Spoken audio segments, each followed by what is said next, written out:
আসসালামু আলাইকুম আন্তর্জাতিক সংবাদ আপনাদেরকে স্বাগতম। শুরুতে জানিয়ে দেব সংবাদ শিরোনামের পরে বিস্তারিত।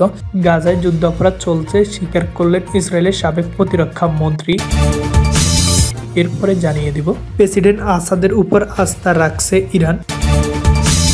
আরও জানিয়ে দিব সিরিয়ার রুশ অভিযানের দায়িত্বে থাকা জেনারেলকে বরখাস্ত। আরও থাকবে মাহমুদ আব্বাস কেন এখন উত্তরসূরি বেছে নিলেন। সর্বশেষ জানিয়ে দিব সিরিয়ার বিদ্রোহীদের উপর রুশ বিমান হামলায় নিহত 25 জন। শুনছিলেন সংবাদ শিরোনাম, এখন বিস্তারিত।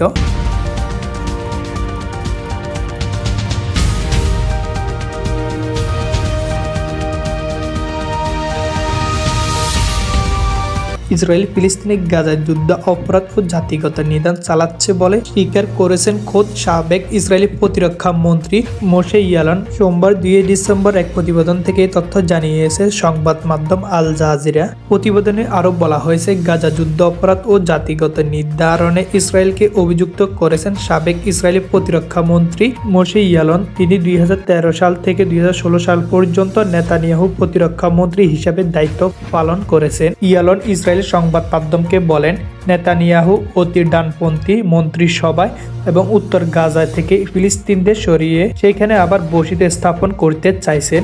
ইসরায়েলি পাবলিক ও ব্যাড কাস্টমার কানকি ইয়ালন বলেছে, সেখানে গাজা যা ঘটছে এবং আমাদের কাছ থেকে গোপন করা হচ্ছে সেই সম্পর্কে আমি সতর্ক করতে বাধ্য হয়েছি। অন্যদিকে নেতানিয়াহু দল লিকুদ পার্টি ইয়ালনকে নির্দিত মিথ্যা ছড়ানোর জন্য অভিযুক্ত করেছেন। পররাষ্ট্রমন্ত্রী গিডিয়ন সারও বলেছেন তার অভিযোগ ভিত্তিহীন।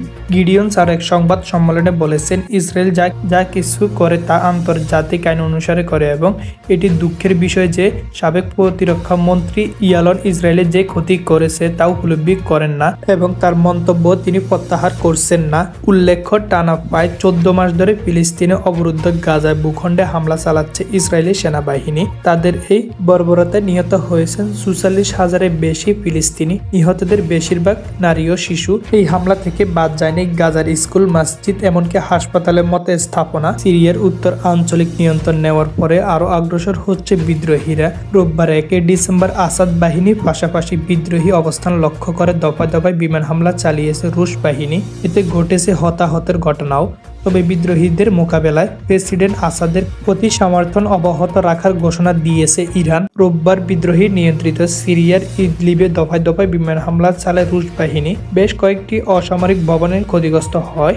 ইদলিবের পাশাপাশি বিদ্রোহীদের অবস্থান লক্ষ্য করে হামলা চালায় আসাদ বাহিনী ও রুশ সেনারা। যুক্তরাজ্য ভিত্তিক পর্যবেক্ষণ সংস্থা সিরিয়ার ও অবজারভেটরি ফর হিউম্যান রাইটস জানা হামলা বেশ কয়েকজন নিহত হয়েছেন। সিরিয়ার দ্বিতীয় বৃহত্তম শহর পুরোপুরি নিজেদের দখলে নেওয়ার পর আরো অগ্রসর হচ্ছে সশস্ত্র বিদ্রোহী গোষ্ঠী হায়াত তাহরির আল-শাম বা আইএসটিএস।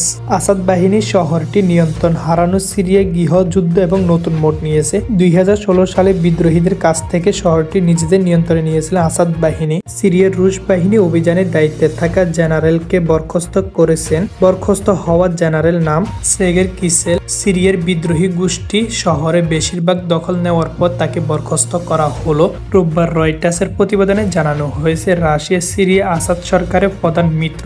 সাম্প্রতিক সিরিয়ার দ্বিতীয় বৃহত্তম শহরে বড় হামলা চালিয়েছে। এর নিয়ন্ত্রণ নিয়েছে বিদ্রোহী গোষ্ঠী, যা আসাদ সরকারের জন্য বড় চ্যালেঞ্জ।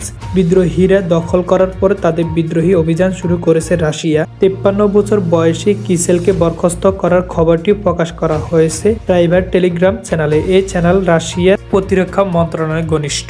এদিকে রয়টার্স এই বিষয়ে মন্তব্য করার জন্য রাশিয়া প্রতিরক্ষা মন্ত্রণালয়ের কাছে অনুরোধ জানিয়েছে। ইউক্রেন যুদ্ধ শুরু হওয়ার পর থেকে রাশিয়া বেশ কয়েকবার তার সামরিক বাহিনী রদবদল করেছে, যা প্রকাশ্যে ঘোষণা করা হয়নি। ফিলিস্তিনে গাজায় 1 বছরের বেশি সময় ধরে ইসরায়েলের হামলা চালাচ্ছে। এতে এখনো পর্যন্ত 44,000-এর বেশি ফিলিস্তিনি নিহত হয়েছে। আহত ও অনাহারে আছে অসংখ্য মানুষ। ইসরায়েলি বর্বরতায় গাজায় মৃত্যু উপত্যকায় পরিণত হলো এই অগ্রসরের বিদ্রোহী অনেকটা ভূমিকা ছিল ফিলিস্তিনি প্রেসিডেন্ট হিসাবে মাহমুদ আব্বাসের। এর জোরে তার বিরুদ্ধে বাড়াচ্ছে সমালোচনা। এছাড়া 2006 সালে ক্ষমতা আসার পর থেকে এখন পর্যন্ত দেশের কোনো নির্বাচনে আয়োজন করেননি তিনি। এই নিয়ে খোদ ফিলিস্তিনদের মধ্যে রয়েছে। এর মধ্যে কয়েকদিন আগে আচমকা নিজেদের উত্তরসূরি হিসেবে রাহুই নাম ঘোষণা করেন আব্বাস। সিরিয়ার উত্তরাঞ্চলীয় নিয়ন্ত্রণ নেওয়ার পর আরো অগ্রসর হচ্ছে বিদ্রোহীরা। এর মধ্যে তাদের লক্ষ্য করে অব্যাহত বিমান হামলা চালিয়েছে রাশিয়া। বার্তা সংস্থা রয়টার্স জানিয়েছে, সিরিয়ার ইদলিবে বিদ্রোহী লক্ষ্য করে রাশিয়া ও সিরিয়া বিমান হামলা যৌথ চালিয়েছে। এতে অন্তত 25 জন নিহত হয়েছেন। 2011 সালে সিরিয়ার গৃহযুদ্ধ শুরু হয়। মাঝের কয়েক বছরের সংঘর্ষ থেমে থাকলেও পুনরায় বিদ্রোহীরা